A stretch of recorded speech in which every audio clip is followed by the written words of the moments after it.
Bago tayo magsimula sa ating istorya, ay i-comment mo naman kung taga saan ka at anong oras ka nanonood ngayon. Sa labas, kahanga-hanga ang Montemayor Mansion. Malawak na hardin, puting pader na parang laging bagong pintura, at mga ilaw na nakapila sa driveway na tila runway ng mga mayayaman. Pero sa loob, iba ang tunay na itsura ng bahay. Tahimik na may bigat. Bawat hakbang may kasamang kaba at bawat pintong bumubukas ay parang may kasunod na pagsusulit. Mas mabilis, malamig na utos ni Doña Belinda Sayo habang nakataas ang kilay, hawak ang checklist na parang espada. Ayokong may makita akong alikabok sa railings. Isang hibla lang, kaltas. Tumano ang mga maid at helper na parang iisang katawan. Sa kusina, kumakalabog ang mga pinggan, dumudulas ang mga trolley at lumalangit-ngit ang sahig sa bilis ng paggalaw. Sa sala, si Mon Ibarra, ang security chief, ay nakatayo na parang poste, kamay sa likod, mata sa CCTV monitor na halos hindi kumukurap. "Sir Mon," bulong ng isang guard na si Ruel. "Umalis na naman si Sir Leandro? Kanina pa yun ah." Leandro Montemayor, mabigat ang pagbigkas ni Mon sa pangalan. Hindi yan umaalis. Tumatawid lang yan sa isa pang mundo. Yung mundong hindi tayo kasali. Bantayan mo lang ang gate, walang aberya. Sa itaas na palapag, sa silid na mas malaki pa sa buong bahay ng marami, may batang nakaupo sa gilid ng kama. Si Migo, 7 taon, maputi, maayos ang buhok, suot ang pambahay na mas mahal pa sa tuition ng iba. Pero ang mga mata niya parang laging may hinahanap. Sa tabi niya, si Miss Clarice Ocampo, tutor, may hawak na flashcards. "Okay, Migo, yan basahin mo, CAT." Tahimik si Migo. Nakatingin sa card pero parang hindi nakikita. Sa mesa, may nakahandang gatas, hindi pa nababawasan. Sa bintana, naririnig ang mahinang tunog ng fountain sa hardin, pero sa loob, mas malakas ang katahimikan. "Migo?" Mas mahinahon si Miss Clarice. "Cat." Biglang ibinato ni Migo ang card sa sahig. "Ayoko." "Bakit ayaw mo? Kanina okay ka naman." Tumingin si Migo sa pinto, parang may hinihintay pumasok. Kasi wala naman siyang pakialam. Alam ni Miss Clarice kung sino ang siya. Lahat sa mansion alam kung sino ang siya. Si Leandro o Ando Montemayor, ang ama, ang milyonaryo, ang taong kayang magpatayo ng warehouse sa isang linggo, pero hindi kayang magpagal sa isang kwarto ng higit sa 5 minuto. "Busy si daddy mo," sabi ni Miss Clarice, pilit pinapakinis ang boses. "Busy lagi." Tumaling ang boses ng bata. "Kahit birthday ko." Hindi nakaimik si Miss Clarice. Sa hallway, dumaan ang yaya na si Yaya Nene, may dalang tray. "Sir Migo, kakain na po tayo." "Hindi ako gutom." "Sir, kailangan." "Hindi nga," sigaw ni Migo. At sa galit, bigla niyang kinagat ang sarili niyang braso. Hindi malakas pero sapat para magmarka at mamula. "Uy!" Napasugod si Miss Clarice, hinawakan ng kamay ng bata. "Migo, no! That hurts!" Humihingal si Migo, nanginginig ang labi, pero ayaw umiyak. Parang ayaw niyang ipakita na talagang nasasaktan siya. Mula sa hagdan, may bagong mukha na tumigil sandali sa pag-akyat, si Lira Mayon. 2 linggo pa lang siya sa mansion, pero alam na niya kung anong ibig sabihin ng ganitong sigaw. Hindi simpleng kaprisyo, kundi isang batang hindi marunong humingi ng lambing. "Nako, narinig ko," bulong ni Lira kay Yaya Nene, pero hindi pasok ang tono niya, hindi pakialamera, kundi nagmamalasakit.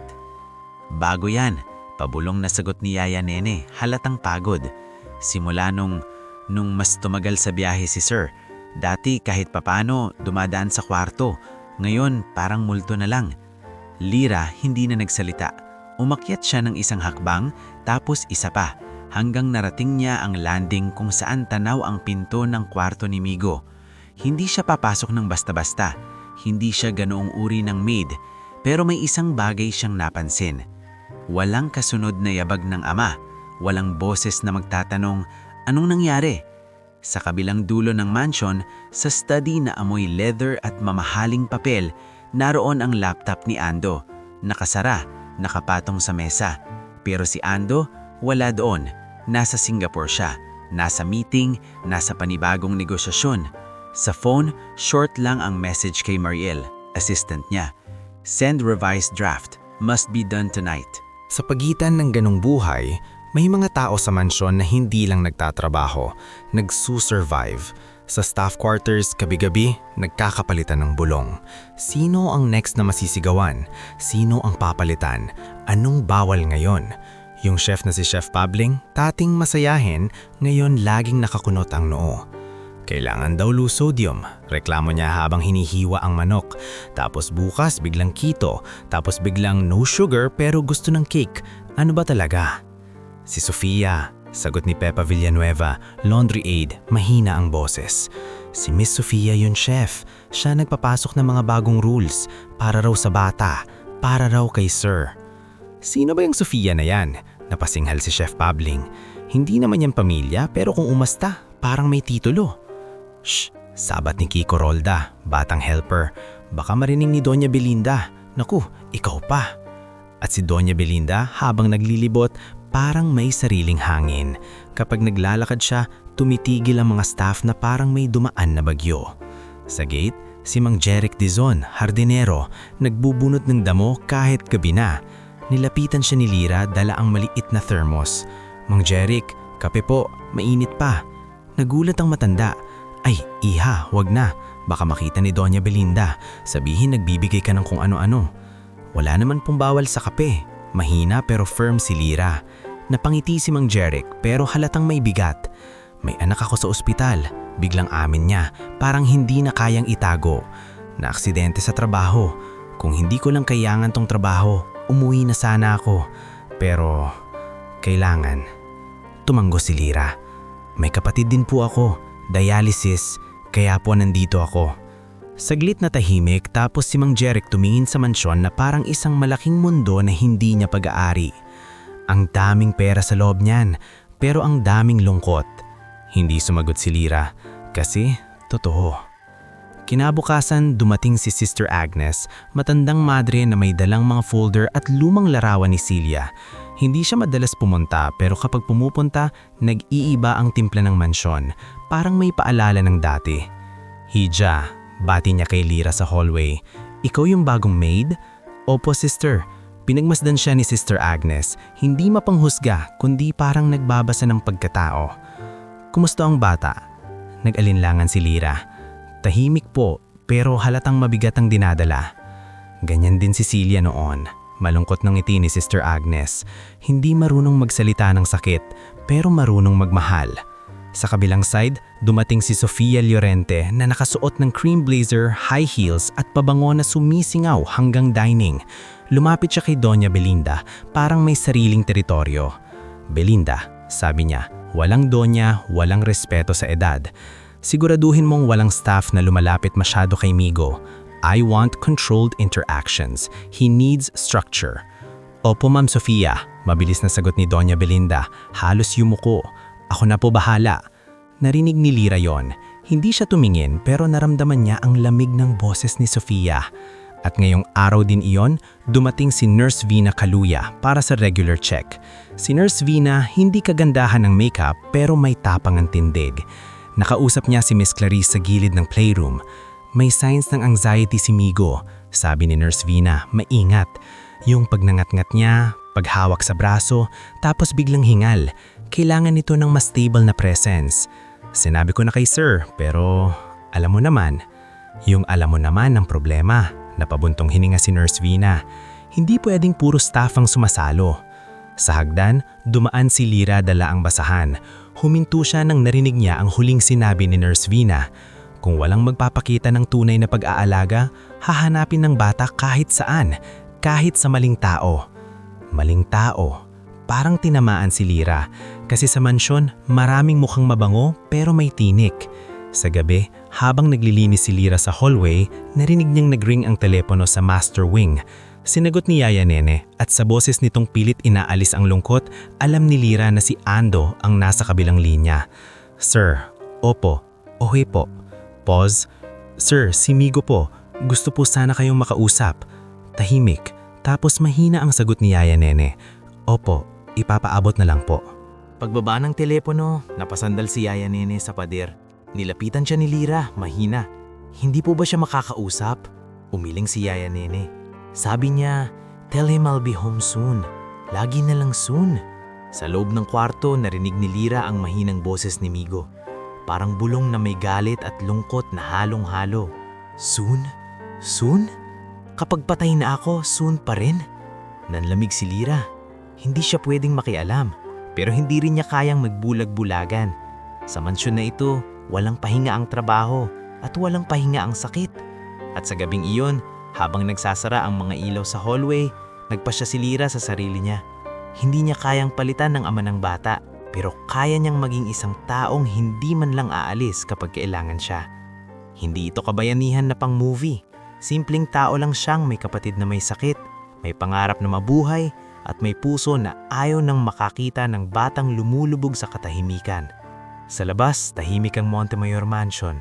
Pero sa loob, nagsisimula na ang mga bitak, at sa bawat bitak, may pagkakataong may mahulog o may mailigtas. Sa labas ng kwarto ni Migo, nanatiling bukas ng kaunti ang pinto. Parang sinadyang mag-iwan ng maliit na daan palabas sa bigat ng hangin. Sa hallway, patay na ang karamihan ng ilaw, pero may isang wall lamp na nakabukas pa rin, nagbibigay ng kulay dilaw na tila pagod na rin. Doon nakatayo si Lira, hawak ang basahan na hindi na gumagalaw sa kamay niya. Narinig niya ang huling bulong ni Migo, yung soon. Kapag patay na ako, soon pa rin? At parang may kumurot sa dibdib niya, hindi dahil dramatic, kundi dahil alam niyang may mga batang nag-iisip ng mga salitang ganito kapag sobra na ang pag-iisa. Hindi siya pumasok. Hindi siya pwedeng pumasok. Pero hindi rin niya kayang umalis na parang wala siyang narinig. Lumapit siya kay Yaya Nene na nakaupo sa maliit na silya sa tabi ng pinto. Nakayuko, hawak ang rosaryo na parang huling sandalan. "Ate Nene," bulong ni Lira, "kumain na po ba si Sir Migo?" Umiling si Yaya Nene, nagpunas ng luha sa gilid ng mata na pilit niyang tinatago.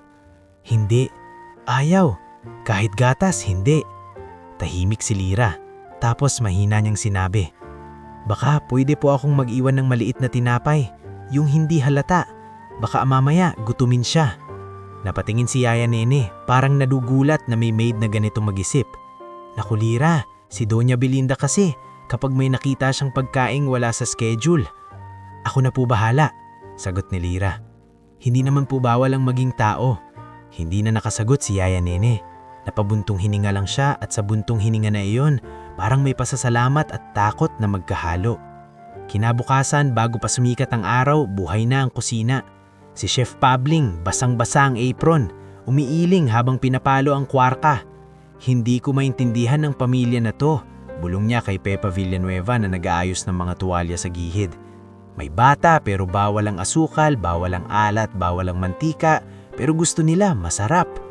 Si Ma'am Sofia kasi, lahat na lang may rule. Kala mo siya ang nanay."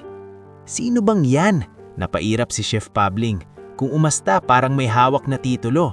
Si Kiko Rolda, batang helper, sumingit habang nagbubukas ng lata. Sabi ni Gardruel, lagi niyang sinasamahan si Sir sa events. Parang she's trying. Trying o trapping? Pabulong ni Pepa, mabilis ang tingin sa pinto. Sa gitna ng usapan, pumasok si Doña Belinda na may dalang clipboard. "Chef, today's menu is revised. Remove the fried items and no chocolate for the child. Sofia's order." Napahinto si Chef, nanginginig ang panga, pero numiti. "Opo, Doña." Pagkalabas si Doña Belinda, sakalang muling huminga ng malalim ang kusina. Lumapit si Lira, dala ang tray para sa pantry inventory. Narinig niya ang lahat pero hindi siya nagkomento. Alam niyang ang bawat salita na lumalabas sa bibig mo sa mansyon na ito ay pwedeng maging dahilan ng pagtanggal. Habang nagbibilang siya ng cereal boxes, sumagi sa isip niya si Jasmine, kapatid niya na nakadialysis. Laging may takot sa puso niya. Kapag nawala ang trabaho niya, paano ang schedule ni Jasmine? Paano ang gamot? Paano ang pamasahe sa ospital? Parang nakatali ang buhay niya sa sweldo na dumadaan sa kamay ng mga taong may power mangyurak. Kaya nang tinawag siya ni Pepa sa isang sulok, mahina at mabilis, tumigil siya. "Lira," Bulong ni Pepa, "may alam ka bang murang klinik? Yung asawa ko nawalan ng trabaho, wala na kaming pang check-up, nahihilo siya lagi." Saglit na nag-isip si Lira. May public hospital sa kabilang bayan, pero mahaba pila. May kilala ko sa barangay health center namin dati. Pwede kong tanungin ate. Nahu, salamat. Halos pumutok ang boses ni Pepa sa pagod. Hindi ko na alam gagawin ko. Sa labas ng pantry, dumaan si Mang Jeric Dizon. Hardinero, bit-bit ang hose. Huminto siya nang makita si Lira. Iha, sabi niya. Naaalala mo yung sinabi ko kagabi, yung anak ko sa ospital? Opo, Mang Jeric. Tinawagan ako. Kailangan ng bayad sa lab. Kung hindi, hindi gagawin. Hindi ko alam saan kukuha. Hindi na nagpaligoy-ligoy si Lira.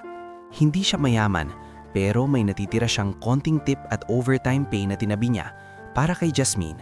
Nagtalo ang loob niya, pero ang mukha ni Mang Jeric, mukha ng tatay na malapit ng madurog. Magkano po? Tanong ni Lira, maingat. Nasa 3. Sagot ni Mang Jeric, halos pabulong. 3,000. Hindi sapat yung hawak niya, pero may dala siyang maliit na coin purse. Inabot niya ang 1,000. Lira! Gulat si Mang Jeric. Utang po yan. Mabilis na sabi ni Lira. Basta po, pag okay na, bayaran niyo na lang kapag kaya. Napakurap si Mang Jeric. Halatang gusto umiyak, pero nilunok. Hindi ko to makakalimutan. Hindi sumagot si Lira kasi ayaw niyang maging eksena. Sa buhay niya, hindi dapat ipinagmamalaki ang kabutihan. Dapat ginagawa lang, lalo na kung ayaw mong masaktan sa huli. Sa itaas, si Migo pumasok sa online class pero nakatago ang muka. Si Miss Clarice Ocampo, mahinahon pero napapagod na, pinipilit ibalik ang focus. Migo, can you answer number 3? Tanong niya, tahimik. Migo, look at me. Lumuhod si Miss Clarice, hinanap ang mata ng bata. What's wrong? Biglang sumabog ang bata. Ayoko na. Ayoko ng rules. Ayoko ng schedule. Ayoko kay Sofia. Napatigil si Miss Clarice. Why? What did she do? Hindi sumagot si Migo. Parang natatakot. Tumango lang siya, mabilis, at kumapit sa gilid ng mesa. Sa hallway, dumaan si Sofia Lorente. Sakto sa pintuan, narinig niya ang pangalan niya at gumiti. Yung ngiting hindi umaabot sa mata. Clarice? Sabi niya, malamig pero polite. I hope you're keeping him disciplined. He needs to learn control. Ma'am Sofia, sagot ni Miss Clarice, pilit maging professional. He's showing signs of anxiety. Maybe we should talk to Sir Leandro about getting a specialist. Nag-iba ang tingin ni Sofia, parang may pumitik na inis. Sir Leandro is busy. I handle the home affairs. If the child is anxious, it's because people around him are too soft. Soft? Napabulalas si Miss Clarice bago niya napigilan. He's a child. Exactly. Sagot ni Sofia, ngiting manipis. And children must be molded. Sa likod ni Sofia, sumunod si Doña Belinda, parang anino. Tiningnan niya si Miss Clarice na parang sinasabing, alam mo na. Sa ilalim ng hagdan, dumating si Nurse Vina Caluya, dala ang blood pressure kit. Nakitang nakatingin si Sofia sa loob ng kwarto. Ma'am Sofia, tawag ni Nurse Vina, diretso. I need to check Migo's pulse. He had a panic episode last night. Panic episode? Kunwari nagulat si Sofia. I didn't hear. Nurse Vina hindi nagpatalo. Because he doesn't cry loud, he shuts down. That's worse. Sandali lang ang katahimikan, pero ramdam ang banggaan. Si Sofia gumiti ulit. Just do your job, nurse. Don't dramatize. Pag-alis ni Sofia, si Nurse Vina napapikit sandali. Lumingon siya kay Miss Clarice at sa tingin nila, pareho silang may alam. May mali sa bahay na ito at hindi lang ito tungkol sa pagiging busy ng ama. Sa hapon, si Sister Agnes dumaan ulit sa mansion para kumuha ng mga lumang dokumento ni Celia. Sa hallway, nasalubong niya si Lira na nagdadala ng linen. Lira? Tawag ni Sister Agnes. Sandali. Lumapit si Lira, magalang. Opo, sister. May napapansin ka ba sa bata? Tanong ng madre, dahan-dahan. Nag-alinlangan si Lira. Ito ang piligradong parte. Kapag mali ang sagot, pwede siyang mapahamak. Pero ang mukha ni Sister Agnes hindi manakit, parang tunay na nag-aalala. Napapansin ko po, sabi ni Lyra maingat, na parang may natatakot siya. Hindi po yung takot sa dilim lang, takot po na may magagalit sa kanya kapag nagsalita. Tumango si Sister Agnes, parang may piraso ng puzzle na pumasok. Ganyan ang bahay kapag walang tunay na magulang na nandito. Ang staff tumutulong, pero may limit. Hindi na nakasagot si Lyra, kasi totoo, may limit ang kaya niyang ibigay. May limit ang sweldo, may limit ang oras, pero ang puso niya ayaw nang maglimita sa batang umiiyak sa loob. Gabi na naman, sa staff quarters, nagbilang si Lyra ng maliit na pera sa sobre. May label, Jasmine, dialysis. Kalahati lang ang laman kumpara sa dati. Dahil may binigay siya kay Mang Jeric at dahil bumili siya ng ilang murang gamit sa convenience store. Coloring book, lapis at isang maliit na stress ball na kulay asul. "Halaka, Lyra!" bulong ni Pepa nang makita. "Kung mahuhuli ka ni Doña Belinda na may mga ganyang gamit." "Huwag mo nang isipin," sagot ni Lyra. "Para lang sa bata, hindi ko naman ibibigay ng harapan. Ilalagay ko lang kung saan niya makikita." "Bakit mo ginagawa yan?" tanong ni Pepa. "Seryoso, hindi mo naman anak." Sandaling natahimik si Lyra. Tapos sinabi niya ang totoo, mahina. "Kasi alam ko yung pakiramdam na walang pumapansin. At kasi kapag hindi natin tinulungan ng bata, baka kung ano ang gawin niya sa sarili niya." Kinabukasan, maagang maaga, pumasok si Lyra sa playroom para maglinis. Nandun si Migo, mag-isa, nakatingin sa sahig. "Sir Migo," mahina ang boses ni Lyra. Hindi masyadong malapit, respetado ang distansya. "Maglilinis lang po ako ha." Hindi tumingin si Migo. "Lahat kayo naglilinis, pero wala namang nalilinis dito." Napatigil si Lyra sa paghihila ng walis. "Ano po ibig niyong sabihin?" Dahan-dahang tumingin si Migo at sa mata niya may bigat na hindi pang bata. "Yung dito." Tinapik niya ang dibdib niya. Hindi alam ni Lyra ang sasabihin. Hindi siya therapist, hindi siya magulang. Maid lang siya, pero maid din siya na marunong makinig. Umupo siya sa gilid ng carpet, hindi katapat, kundi malapit lang. "Sir Migo," sagi niya, "kapag masakit, pwedeng sabihin, kahit konti." Tahimik si Migo, tapos biglang lumabas ang tanong na parang kutsilyo. "Kung umalis ako, mapapansin ba ako ni Daddy?" Nanlaki ang mata ni Lyra. Hindi niya pwedeng sagutin ng mali, pero hindi rin niya pwedeng iwan ang tanong na yon sa hangin. "Hindi kita papayagang umalis," mahina niyang sagot. "At may mga tao dito na napapansin ka. Ako, si Nurse Vina, si Miss Clarice, si Yaya Neni. At kung dumating yung araw na matututo si Daddy mo, makikita ka rin niya." Hindi umimik si Migo, pero may luha na tumulo. Mabilis niyang pinunasan, galit sa sarili. Sa pintuan, hindi nila alam na may nakamasid, si Sofia, nakapamewang, nakangiting malamig. At sa sandaling iyon, kahit walang sumisigaw, ramdam ni Lyra na may paparating na gulo. Kasi kapag may kabutihang tahimik na ginagawa, may mga taong natatakot mawalan ng kontrol at gagawa sila ng paraan para durugin ito bago pa lumakas. Hindi umalis sa isip ni Lyra ang malamig na tingin ni Sofia sa pintuan ng playroom. Pagkasara ng pinto, bumalik ang katahimikan, pero hindi na ito yung normal na katahimikan ng mansyon. Ito yung katahimikang may kasamang banta, parang ulap bago bumagsak ang ulan. Lumabas si Lyra ng playroom na parang walang nangyari. Hawak ang walis at basahan, ulo bahagyang nakayuko para hindi mapansin. Sa hallway, nasalubong si Doña Belinda.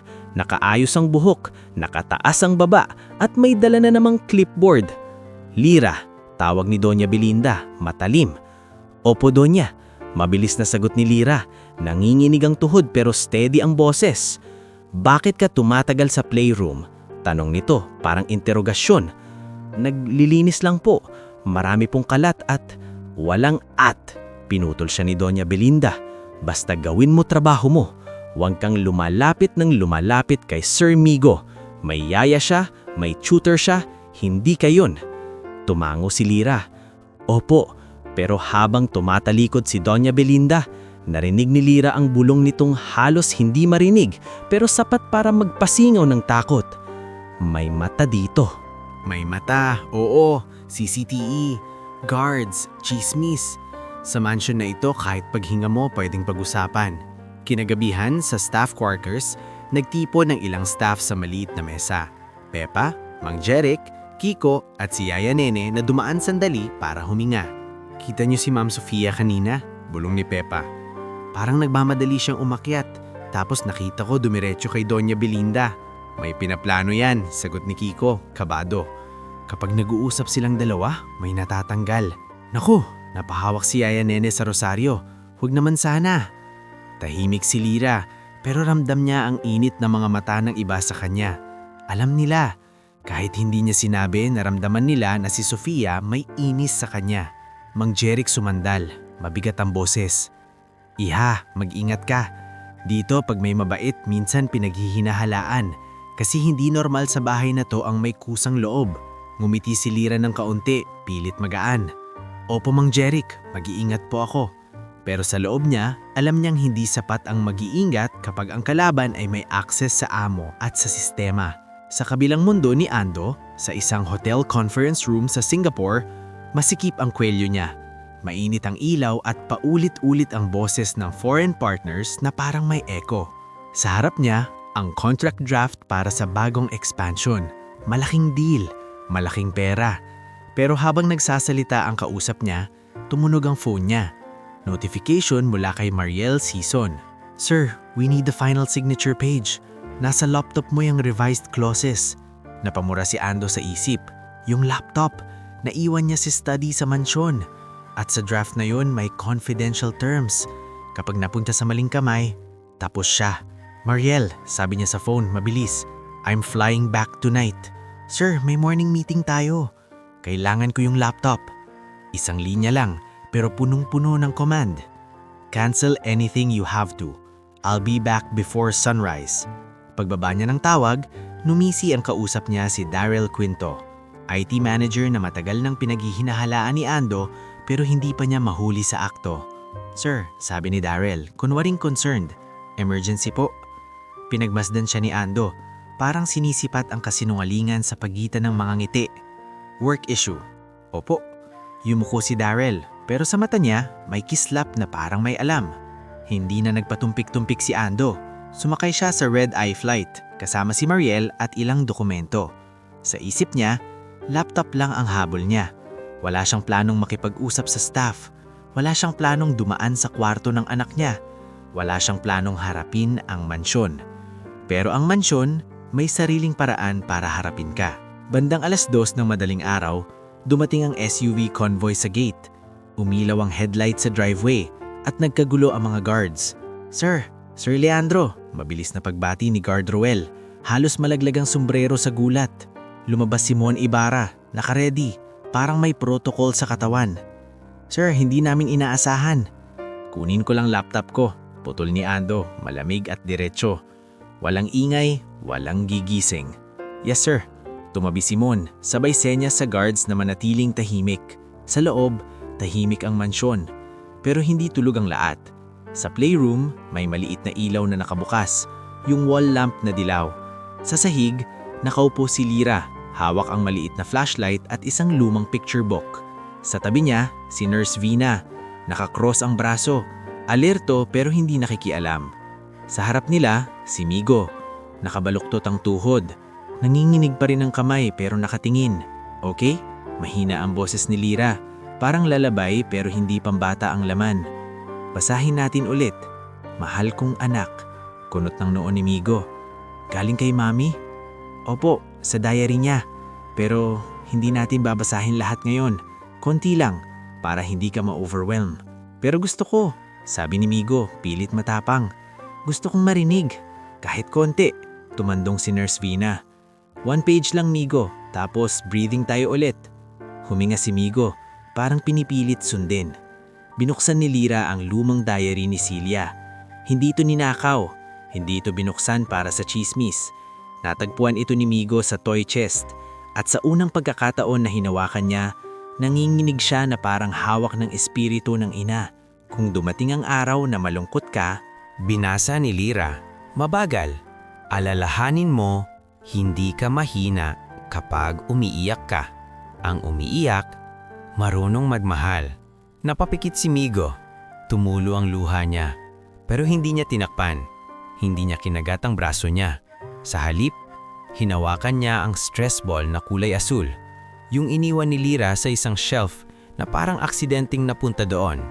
Lyra, bulong ni Migo. Bakit mo to ginawa? Alin po? Kunwari hindi alam ni Lyra, pero alam niya.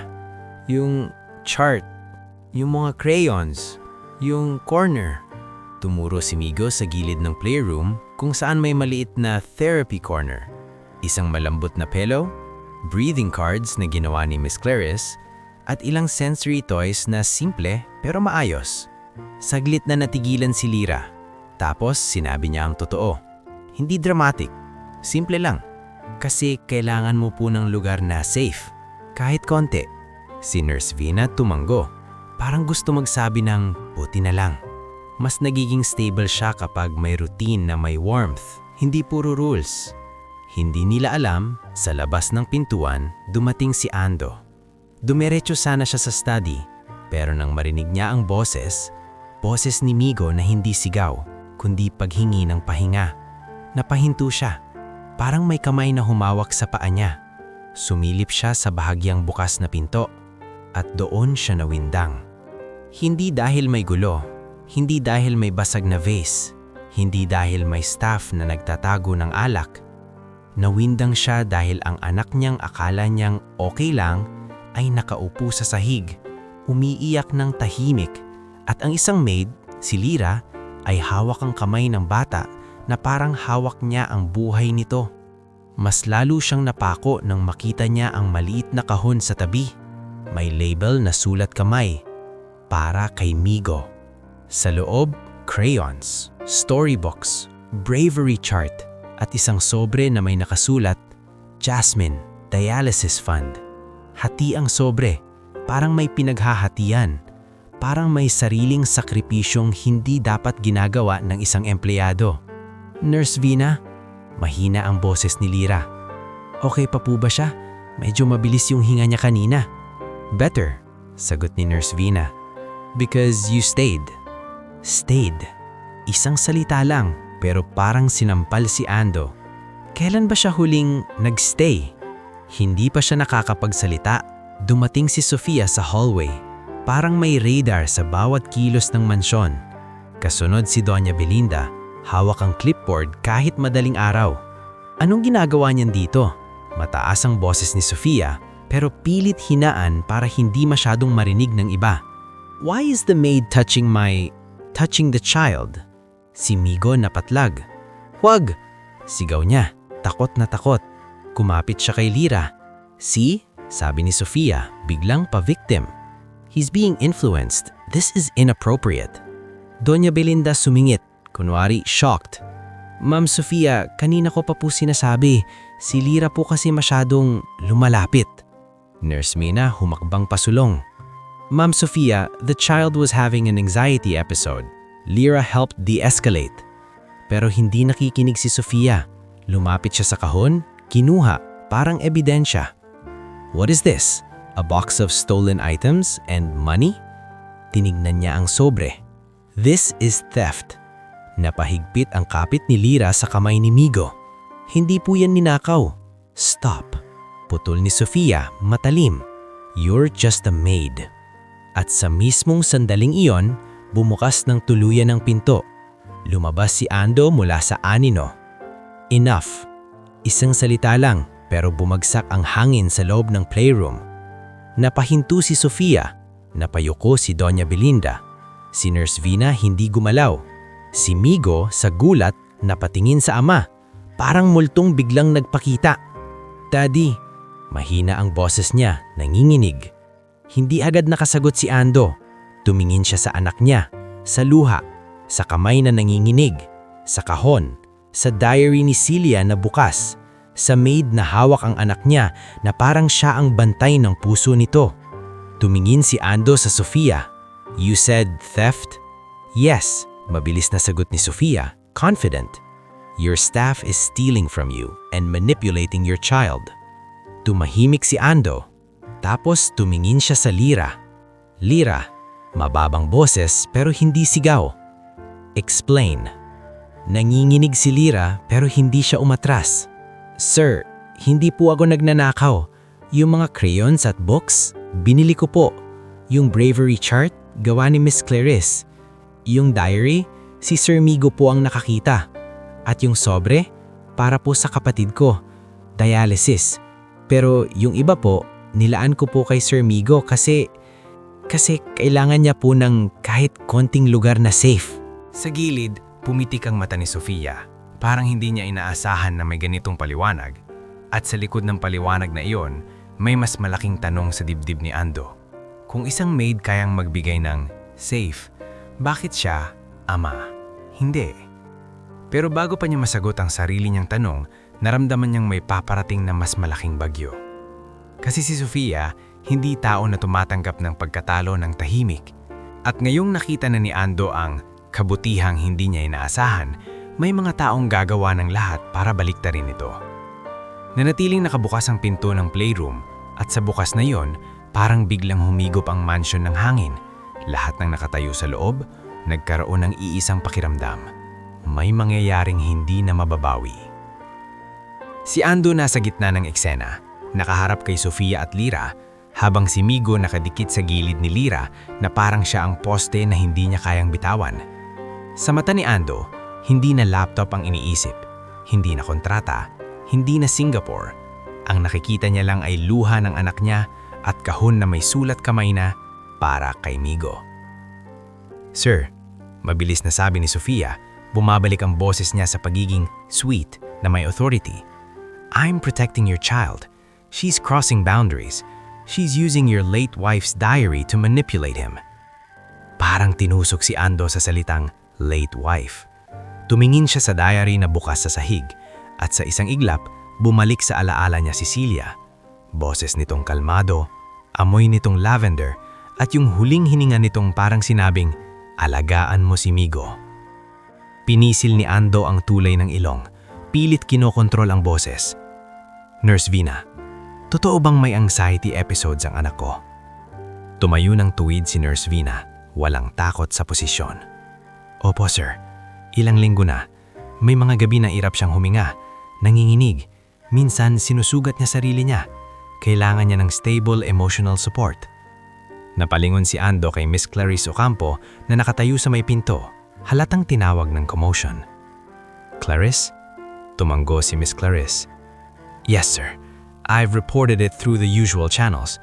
I suggested a specialist, pero hindi po ako nakakausap ng matagal." Saglit na tumalim ang tingin ni Ando kay Mon Ibarra na nasa likod niya, parang aninong laging present. "Mon, bakit wala akong report tungkol dito?" Nag-igting ang panga ni Mon.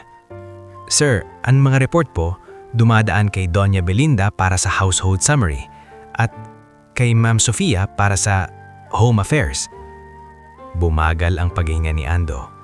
Dahan-dahan siyang lumingon kay Doña Belinda at sa unang pagkakataon, nakita ng head housekeeper ang tinging hindi niya kayang suklian ng tapang. "Belinda," mababang boses ni Ando, "did you filter information from me?" "Sir, hindi po." Nanginginig ang labi ni Doña Belinda pero pilit pang nagmamatigas. "I was only following the process." "Process?" Sumingit si Sofia, nilalakasan ng loob. "Sir, the process exists so you can focus. This maid is distracting your child. She's an employee. She should not be emotionally entangled." Migo biglang napasigaw, hindi galit, takot. "Si Sofia ang masama. Siya yung... "Migo?" Mabilis na sabi ni Sofia, ngumiting parang awa pero ang mata nananakot. "Careful what you say." Naramdaman ni Lyra ang panginginig ni Migo. Napalunok siya. Ito na yung puntong delikado. Kapag nagsalita ang bata, baka lalo itong matakot. Kapag tumahimik, lulunukin siya ng kasinungalingan. Sir, mahina pero matapang si Lira. Hindi ko po intensyon na makialam, pero kapag may batang nanginginig at halos hindi makahinga, hindi po kaya ng konsensya kong magpunas lang ng mesa at umalis. Sumingit si Sofia, mabilis. Drama. She's making herself look like a savior. Classic manipulation. Tahimik si Ando. Tapos bigla niyang sinabi, Mon, get the CCTV feed. Now. Nagalaw ang paligid, si Mon tumanggo agad, lumabas at tinawag ang isang guard. Sa ilang minuto, may tablet na hawak si Mon, nakabukas ang security app. Sir, sabi ni Mon, anong date range? Last 2 weeks. Playroom, hallway, Migos wing, at show me midnight hours. Namutla si Sofia pero mabilis niyang tinakpan ng ngiti. Sir, that's unnecessary. CCTV can be misleading. Misleading? Putol ni Ando. Malamig. Then you have nothing to worry about. Habang naglo-load ang footage, dumating si Mariel Season, assistant ni Ando. Nakasuot pa ng travel blazer, hawak ang folder. Pagpasok niya, napahinto siya sa eksena. Sir, okay lang po ba? Mariel, sabi ni Ando, hindi umaalis ang tingin sa screen. Call Attorney Santi Vallejo. Tell him to come. Now. Emergency. Tumango si Mariel. Agad tumawag. Sa playroom, si Migo nakatingin sa ama. Parang may maliit na pag-asa na hindi niya alam kung pwede niyang hawakan. Daddy, mahina niyang sabi. Hindi po ninakaw ni Lira. Hindi agad sumagot si Ando. Pinapanood niya ang CCTV. Unang lumabas. Isang gabi, si Sofia pumasok sa playroom mag-isa. Nakatingin siya sa paligid. Tapos, lumapit sa shelf. Kinuha ang stress ball at itinapon sa trash bin. Pagkatapos, lumapit siya kay Migo na nakaupo sa sofa at habang hindi marinig ang boses, kitang-kita ang porma ng bibig. Don't tell your father. Kasunod, hinawakan niya ang balikat ng bata ng madiin. Si Migo na paatras, napaiyak at nagkulong sa sulok. Sumunod na clip, si Doña Belinda, may hawak na listahan. Tinatawag si Pepa at Kiko sa kitchen. May mga items na pinapakita, parang sinasabing may missing. Tinuro niya ang sweldo slip at kitang-kita sa papel ang deduction. Umiyak si Pepa at si Kiko nakayukok, halatang natatakot. Isa pang clip, si Lira, madaling araw, nag-iiwan ng maliit na coloring book sa shelf tapos naglalagay ng note. Pwede mong gamitin kapag kinakabahan ka. Walang ibang ginawa. Wala siyang kinuhang gamit. Wala siyang tinago. Humigpit ang panga ni Ando. Napapikit siya sandali. Parang pinipigilan ang galit na matagal niyang hindi hinaharap. Tumingin siya kay Sofia. Sofia, mababa ngunit mabigat. You said she was manipulating him, yet you were the one entering his room at night. Sir, mabilis na depensa ni Sofia. Nanginginig na ang boses sa dulo. I was checking on him. You weren't here. Someone had to... Checking? Sumingit si Nurse Vina. Hindi na napigilan. You were intimidating him. That's not checking. Watch your tone. Balik ni Sofia. Enough. Isang salita ni Ando at tumigil ang lahat. Dumating si Attorney Santi Vallejo ng mabilis. Kahit madaling araw, dala ang briefcase at halatang gising sa tawag. Pagpasok niya, tumango siya kay Ando. Leandro, what happened? Look, sabi ni Ando, itinuro ang tablet. Pinanood ni Attorney Santi ang ilang clips at nakita rin niya ang ilang dokumentong hawak ni Mariel, yung lumang envelope na may pangalan ni Celia. Sister Agnes is the trustee, sabi ni Mariel, nanginginig ng bigat ng impormasyon. She left a foundation trust, but may clause dito about child welfare and mental health programs. Napatigil si Ando. What? Binuksan ni Attorney Santi ang envelope. Maingat. Celia prepared this in case may mangyaring masama. She wanted to ensure Migo would have support and that the household would never be run by fear. Parang may gumuhit na linya sa dibdib ni Ando. Bakit ngayon ko lang to nalalaman? Mariel, ngumiling mahina. Sir, we only found it because Sister Agnes asked for the old storage box list and it was mislabeled in the inventory. Doña Belinda signed off on the storage audits. Napalingon si Ando kay Doña Belinda. Sir, halos pabulong na ito. Pawis na pawis. Hindi ko po sinasadya. Maraming box po. Pero ang mata ni Ando hindi na bumibili ng palusot. Lumapit si Ando kay Migo. Dahan-dahan, parang natatakot siyang masaktan ang anak niya sa maling kilos. Umupo siya sa sahig, sa harap ng bata. Unang beses na nakita ng staff na ang amo nila ay nasa level ng bata. Migo, mahina niyang sabi. Hindi natutunaw ang kanyang boses. Tell me the truth. What did Sofia do? Nanginginig na si Migo. Tumingin siya kay Lira, parang humihingi ng lakas. Tumango si Lira ng mahan, hindi nagsasalita, pero nagsasabing, nandito lang ako.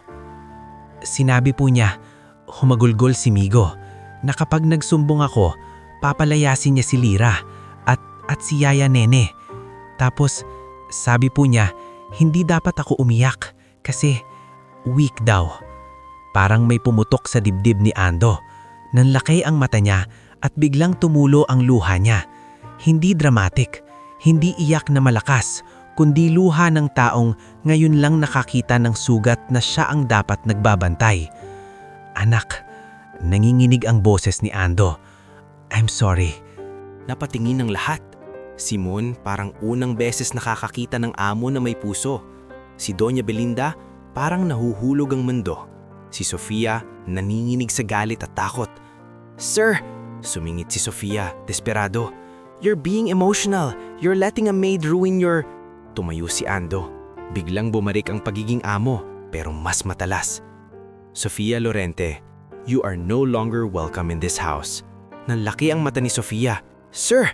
Mon, utos ni Ando. Escort her out now and make sure she doesn't step near my child again. Yes, sir. Lumapit si Mon, matigas ang muka. Sumigaw si Sofia, nagpipigil ng kahihiyan. You'll regret this. I managed your home while you were busy. Ando, lumapit. Boses mababa pero parang bakal. You didn't manage my home. You poisoned it. Paglabas ni Sofia, lumingon si Ando kay Doña Belinda. Belinda, sabi niya, you abused your authority. You docked wages, you controlled information, you enabled harm. Starting today, you are removed as head housekeeper. A full audit will happen. If there's proof of theft or coercion, you will face charges. Nanghina si Doña Belinda, halos maupo sa sahig. Sir, please! Hindi na siya sinagot ni Ando. Lumingon siya kay Pepa at Kiko na nagsisilipitan sa pintuan. Halatang narinig ang lahat. Pepa, Kiko, tawag ni Ando. Come here. Lumapit sila, nanginginig. From now on, sabi ni Ando, no more deductions without written explanation and third-party review. Mariel will oversee payroll with Attorney Santi, and if anyone threatens you again, you come to me directly. Parang hindi makapaniwala si Pepa. Sir? Opo. Tumingin si Ando kay Lira. Lira, sabi niya, mas mahina. Thank you. Napaluha si Lira pero mabilis niyang pinunasan. Sir, trabaho ko po ang maglingkod. Hindi, sagot ni Ando, tumitig sa kanya. What you did wasn't just service. You stayed. Bumalik ang salitang iyon, stayed. At sa pagkakataong ito, si Ando ang may bigat ng kahulugan. Pagkatapos ng gabing iyon, hindi biglang naging masaya ang mansion. Hindi agad naghilom ang sugat ni Migo. Hindi rin naging santo si Ando overnight. Pero may nangyari na hindi na mababawi. Nabasag ang lumang sistema ng takot at sa basag na iyon may pumapasok na bagong liwanag. Hindi pa malakas pero sapat para magsimulang mabuhay ang mga taong matagal nang natutong manahimik. Hindi natulog ang mansion ng gabing iyon, hindi dahil may party o bisita, kundi unang beses may malaking pagbabago na nangyari sa gitna mismo ng katahimikan. Pag-alis ni Sofia, parang may nawalang malamig na usok sa hallway. Pero ang hangin, hindi pa rin magaan. May mga staff na takot pa rin, may mga sugat na hindi basta mawawala. Si Ando, kahit nag-utos na parang bakal kanina, Ngayon nakaupo sa gilid ng kama ni Migo. Parang tao na biglang nahubaran ng lahat ng dahilan. Si Migo nakahiga, hawak pa rin ang stress ball na asul, mata namumugto. Si Nurse Vina nasa pabi, nagmamasid. Si Yaya Nene nasa paanan, nakapulupot ang rosaryo. Daddy? Mahina ang boses ni Migo. Parang natatakot na baka mawala ulit ang presensya. Aalis ka na naman? Napapikit si Ando. Ang dating sagot niya dito ay automatic. Kailangan ko, anak, trabaho. Pero sa gabing ito, parang may tumipigil sa dila niya. Hindi, sagot niya, mababa. Hindi ngayong gabi. Napatitik si Migo, parang hindi marunong maniwala. Totoo? Tumanggo si Ando at dahan-dahang hinawakan ang buhok ng anak niya. Unang haplos na hindi minamadali. Totoo. And I'm sorry. Walang grand speech, wala ring eksenang pang TV, pero sa simpleng I'm sorry, parang may pader na bumagsak sa loob ng kwarto. Tumihim si Nurse Vina, professional ang boses. Sir, we should schedule a consult with a child psychologist. Tuloy-tuloy to, hindi lang isang gabi. Do it, sagot ni Ando. Tomorrow morning, call whoever is the best. May kilala ako, singit ni Miss Clarice na dumaan sa pintuan, halatang hindi pa rin makatulog. Dr. Halia Reyes, she's good with trauma-related anxiety in kids. Call her. And Clarice, thank you. I should have listened sooner. Napatigil si Miss Clarice, parang ngayon lang larinig na may thank you sa bibig ng amo. You're welcome, sir. Paglabas ng ilan, naiwan si Lyra sa hallway. Hindi siya pumasok. Hindi niya kailangang pumasok. Pero sa puso niya, may halo-halong takot at ginhawa. Takot kasi kahit pinuri siya, alam niyang sa mansion, pwedeng baliktarin ulit ang lahat. Ginhawa kasi si Migo, kahit papano, nakahinga. Kinabukasan, maaga pa, tinawag ni Ando ang meeting sa maliit na conference room sa ground floor. Hindi yung malaki at formal, kundi yung mas simple, parang si madya niyang ipakita na iba na ang tono. Nandun si Mariel, Ate Santi, Mon Ibarra, Nurse Vina, Miss Clarice, Sister Agnes, Chef Pabling, Pepa, Mang Jeric at Kiko. Si Doña Belinda wala na, nasa guest room, hinihintay ang formal notice at audit process. Listen, panimula ni Ando, diretso, walang paligoy. I built this company and this house thinking control means stability. But I was wrong. Fear doesn't build a family, tahimik ang lahat. Parang walang sanay na makarinig ng ganitong salita mula sa kanya. Sister Agnes, sabi ni Ando, tumingin sa madre. Tell me about Celia's trust, the foundation. Humugot ng hininga si Sister Agnes, malungkot pero matatag. Celia wanted a program for children, Leandro. Mental wellness, educational support. She knew you would drown yourself in work if grief took you. Parang sinuntok si Ando sa salitang grief. Tumanggo siya, mabigat. Ate Santi, sabi ni Ando, start the audit. Full. Procurement, payroll deductions, staff complaints. Walang itatago. Oo, sagot ni Ate Santi. And about Sofia, file what's appropriate. Putol ni Ando. No more intimidation, especially involving my child. Tumingin siya kay Pepa at Kiko. About the wage deductions, I want every cent returned if proven unjustified. Nanlaki ang mata ni Pepa. Sir, hindi po namin inaasahan. Don't thank me for what should have been normal. Sagot ni Ando. Sa isang gilid, si Chef Pabling napakamot sa ulo. Sir, ibig sabihin po ba, wala na yung paiba-ibang rules? Isang bahagyang ngiti lang ang lumitaw kay Ando. Maliit pero totoo. There will be rules, but they will make sense. For health, for safety, not for control. Salamat, bulong ni Chef Pabling na parang naalisan ng tinik. Pagkatapos ng meeting, lumapit si Ando kay Lyra sa hallway. Wala ang ibang staff, tahimik lang. Dito lumabas ang totoong bigat. Lyra, sabi ni Ando, how much is your sister's dialysis? Nanlaki ang mata ni Lyra. Sir, hindi ko po. Don't be afraid. Putol ni Ando, pero hindi matalim, kundi parang pinipigil ang sarili na wag maging bossy. I'm asking because I want to help. Not as charity, but because you helped my son when I didn't. Napayoko si Lyra. Sir, weekly po. Minsan po twice a week. Nasa mahal po, kunin mo si Mariel. Sabi ni Ando, we'll set up assistance through Celia's foundation. Transparent, proper documentation. I don't want it to be personal favor. I want it to be part of what my wife intended. helping people who are silently drowning. Hindi na napigilan ni Lyra ang luha. Sir, salamat po, pero baka po masabi ng iba. Let them talk, sagot ni Ando. This house has talked too much and cared too little. Sa mga sumunod na linggo, unti-unting nagbago ang ritmo ng Montemayor Mansion. Hindi instant, pero ramdam. Si Mon Ibarra, na dati parang pader lang, nagsimulang maging totoong protektor, hindi lang ng bahay, kundi ng mga tao. Isang araw, nakita ni Mon si Guard Ruel na nagdadalawang isip magsumbong. Sir Mon, bulong ni Ruel, may dating supplier si Doña Belinda na pumunta. Nagtatanong kung babalik pa raw sila. Tumingin si Mon sa gate camera. Hindi na, ilog mo sa logbook at kung may attempt silang pumasok, alert me. Opo, si Miss Clarice naman nag-set up ng family night plan. Dati imposible iyon, pero isang Biyernes, nakita ng staff si Ando na nakaupo sa dining table kasama si Migo. May simpleng board game. Daddy, sabi ni Migo, hawak ang dice. Kung mananalo ako, hindi ka aalis na kalagitnaan ha? Tumingin si Ando sa anak niya at kahit may mga email sa phone niya, tinabi niya ito sa mesa na parang simbolo. I won't. Promise? Promise. Sa unang consult kay Dr. Halia Reyes, tahimik si Ando habang nagsasalita ang psychologist kay Migo. Hindi siya sumingit, hindi siya nagutos. Nakikinig lang siya at sa bawat sinabi ni Migo, para siyang tinuturok ng katotohanan.